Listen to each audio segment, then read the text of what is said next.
जय हिंद एवरीवन। तो आज हम लोग क्लास 11th में न्यू चैप्टर स्टार्ट करेंगे। चैप्टर का नाम है रिलेशंस एंड फंक्शंस। राइट, क्या है चैप्टर का नाम भाई? Relations and functions.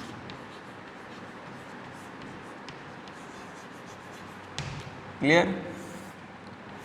Relation and functions, तो इसमें दो टॉपिक है, एक रिलेशंस है, दूसरा फंक्शन है। तो रिलेशन जो है वह फंक्शन से इंटरकनेक्टेड है। मीन्स पहले जो है हम लोग रिलेशन पढ़ेंगे, फिर वह फंक्शन पढ़ेंगे। फंक्शन और रिलेशन आपस में एक दूसरे से इंटरकनेक्टेड है। जब हम लोग रिलेशन जान लेंगे तभी हम फंक्शन जान पाएंगे कि फंक्शन क्या होता है। ओके, तो सबसे पहले हम लोग इसमें क्या पढ़ेंगे? रिलेशंस को पढ़ेंगे। ओके, तो रिलेशंस के बारे में पहले समझ लीजिए क्या होता है, क्योंकि रिलेशन में हमको बहुत सारी चीज़ें पढ़नी है। तो रिलेशंस के बारे में सबसे पहले समझ लीजिए कि रिलेशन क्या होता है, कि जैसे एक नंबर से दूसरे नंबर के बीच क्या रिलेशन है।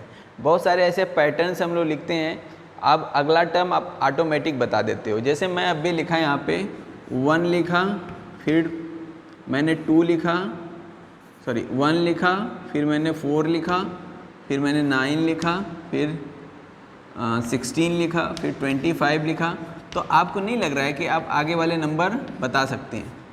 आप आगे वाले नंबर बता देंगे, ठीक है ना। आगे ये दो नंबर, दो प्लेस जो खाली है वह क्या होंगे, आप ऑटोमेटिक बता देंगे। क्यों? क्योंकि आप इसको समझ गए, इस पैटर्न को समझ गए।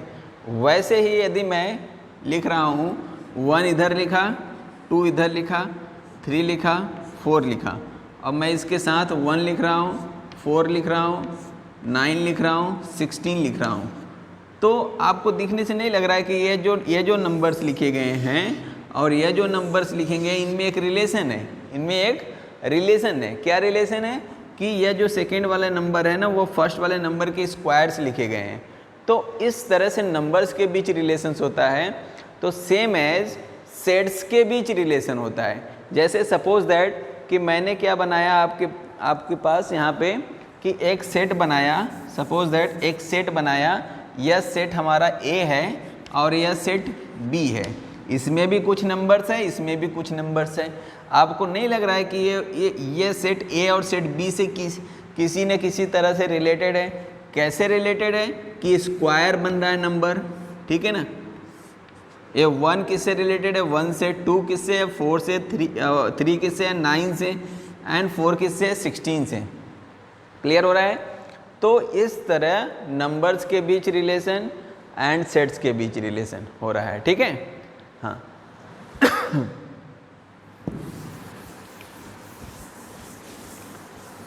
तो रिलेशन का मतलब यही है कि हमको जो पढ़ना है क्लास 11th में, वह सेट्स के बीच रिलेशन पढ़ना है। ओके, कि एक सेट से दूसरे सेट के एलिमेंट के बीच क्या रिलेशन होंगे उसको पढ़ना है। और इनको जानने से पहले हम लोगों को सेट्स के बीच कुछ और चीज़ें जाननी है, कुछ और डिफिनीशंस को जानने हैं। पहले मैं उन डिफिनीशंस को आपको बता देता हूँ, फिर उसके आगे मैं रिलेशन बताऊँगा। ओके, सबसे पहला इसमें है ऑर्डर्ड पेयर, ठीक है ना। Ordered pair element.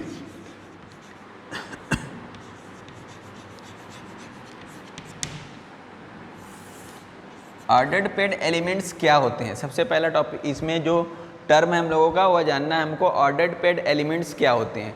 जैसे आप कभी भी देखे होंगे कार्टेशियन प्लेन। अब क्योंकि हम लोग प्रीवियस क्लासेस क्लास 6-7 से ही शुरू कर देते हैं कार्टेशियन प्लेन के बारे में पढ़ना, कि ये हमारा एक्स एक्सिस होता है और ये हमारा वाई एक्सिस होता है, ठीक है। हाँ, ये ओरिजिन होता है। ये सब हम लोग पहले पढ़ना शुरू कर दिए। तो कार्टेशियन प्लेन में जब आप देखते हैं कोई भी पॉइंट डिनोट किया जाता है तो वह एक्स कामा वाई से डिनोट किया जाता है। मीन्स जैसे इसमें मैं 2, 3 को डिनोट कर रहा हूँ, तो 2, 3 को डिनोट कर रहा हूँ। तो अभी तक आप इसको इस तरह आपको बताया गया है कि ये 2, 3 को जब डिनोट किया गया तो हमको जब भी कोई पॉइंट डिनोट किया जाता है तो वह एक्स वाई के फॉर्म में डिनोट किया जाता है। तो यहाँ पे ऐसा कोई ये नहीं कहता ना, आप इसको देख के बोलेंगे कि एक्स एक्सिस पे हमको 2 पे जाना है। यदि इस पॉइंट को मुझे इस कार्टेशियन प्लेन में दिखाना होगा तो एक्स एक्सिस पे हम क्या करेंगे? 2 पे जाएंगे और वाई एक्सिस पे 3 पे जाएंगे, ठीक है ना। क्यों? क्योंकि हमको बताया गया है कि ये जो फर्स्ट पॉइंट होता है वह एक्स एक्सिस पे डिनोट किया जाता है और जो सेकेंड पॉइंट होता है वह वाई एक्सिस पे डिनोट किया जाता है। क्या मैं इसको इंटरचेंज करके यदि कोई बच्चा लिख रहा है तो सेम पॉइंट आएगा?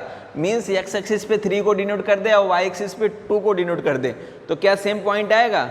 नहीं आएगा, क्योंकि एक्स एक्सिस पे 3 कर देंगे और वाई एक्सिस पे 2 कर देंगे तो पॉइंट डिफर हो जाएगा। देखिए एक्स एक्सिस पे 2 वाई एक्सिस पे 3 करेंगे तो पॉइंट यहाँ पे आएगा और एक्स एक्सिस पे 3 और वाई एक्सिस पे 2 कर देंगे तो पॉइंट यहाँ पे आ जाएगा।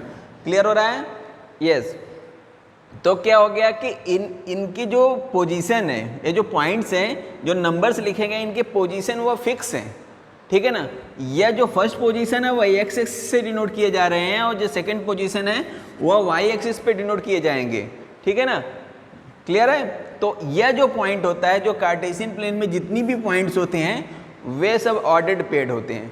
ऑर्डर्ड पेयर का कहने का यह मतलब है कि इनके पोजीशन फिक्स होते हैं, वह एक स्पेसिफिक जगह से आते हैं इसलिए फिक्स है, ठीक है ना। यह फर्स्ट पोजीशन है वह एक्स एक्सिस से आता है इसलिए इसका पोजीशन फिक्स्ड है और यह सेकेंड है वाई एक्सिस पे आता है उसका पोजीशन फिक्स है। इसी तरह हमको जो रिलेशन है हमारा, रिलेशन में भी जो एलिमेंट्स आते हैं वह इसी तरह के होते हैं, ऑर्डर्ड पेयर टाइप के होते हैं।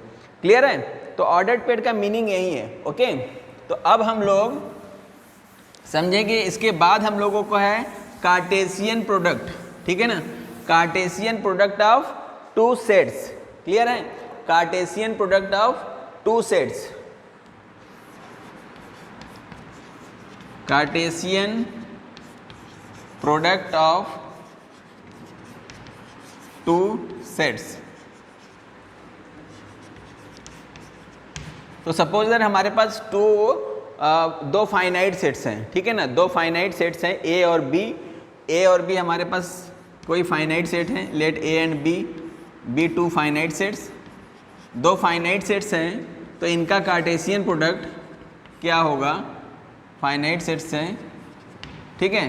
तो इनका कार्टेशियन प्रोडक्ट को रिप्रेजेंट करने का तरीका क्या है? ए क्रॉस बी है। इनके कार्टेशियन प्रोडक्ट को रिप्रेजेंट करने का तरीका A cross B, means A cross B को बोलेंगे Cartesian product of A and B.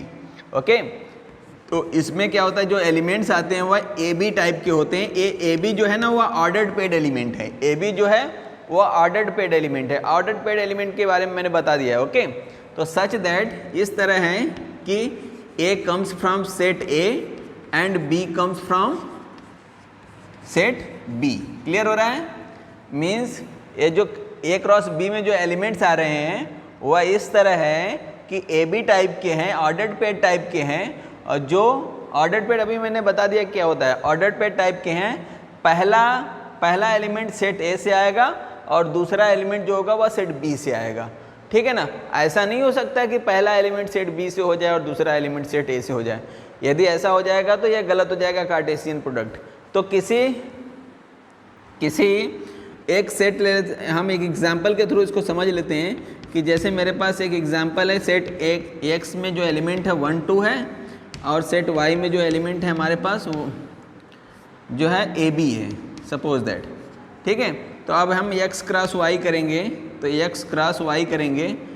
Okay, ए एक्स है, ए क्रॉस है, वाई है। X cross Y means Cartesian product of X and Y करेंगे। तो एलिमेंट को हम ऑर्डर पेयर टाइप के लिखेंगे, फर्स्ट एलिमेंट फर्स्ट सेट से and second element second set से। तो फर्स्ट एलिमेंट 1 है, वह किसके साथ रिलेट होगा भाई? 1 ए के साथ। फिर 1 किसके साथ रिलेट होगा? बी के साथ। एक कार्टेशियन प्रोडक्ट मैं लिख रहा हूँ 2 का, फिर 2 का ए के साथ, फिर 2 का बी के साथ, ठीक है। ये हो गया Cartesian product of X and Y. X and Y का एक कार्टेशियन प्रोडक्ट है कि X cross Y equal to 1 comma A 1 comma B. A first order pair element, second and third and fourth. अब देखिए यहाँ पे फर्स्ट एलिमेंट हमेशा first set से लिखा जा रहा है, दूसरा एलिमेंट सेकेंड सेट से लिखा जा रहा है। Okay, clear? Right, thank you.